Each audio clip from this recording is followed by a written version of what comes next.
Hello students, तर इयत्ता चौथीचा जो आता स्कॉलरशिपचा सराव पेपर झाला त्यामध्ये एक प्रश्न आला होता, 75 महिने म्हणजे किती वर्ष. तर त्याचे ऑप्शन दिले आहे 5.5 वर्षे, 6.25 वर्षे, 6.5 वर्षे, 7.25 वर्षे. तर आपण पाहूया 75 महिने म्हणजे किती वर्ष. तर एका वर्षामध्ये किती महिने असतात? 12 महिने. म्हणजेच 75 महिन्यांना आपल्याला 12 महिन्यांनी भाग द्यायचा आहे. 75 भागिले 12.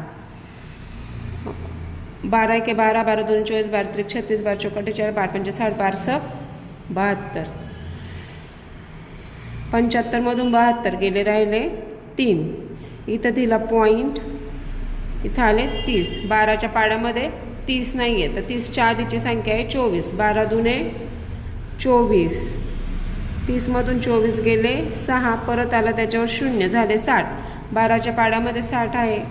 12 पंचे 60, 0 0. इथं उत्तर आलं आपलं 6.25 वर्षे, म्हणजेच 6.25 वर्षे. आता 0.25चा आपण महिने काढू. मग इथं 6 वर्षे आणि 0.25चे महिने काढायचे, म्हणजे त्याला 12ने गुणायचे. 12 पंचे 60, 12 दुने 24 आणि 6 30.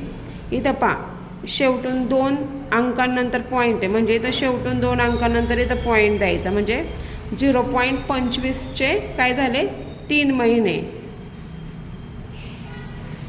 जे 6 वर्ष आणि 3 महिने, म्हणजेच 6.25 वर्षे. Option number 2. जर हा व्हिडिओ आवडला असेल तर व्हिडिओला लाईक करा.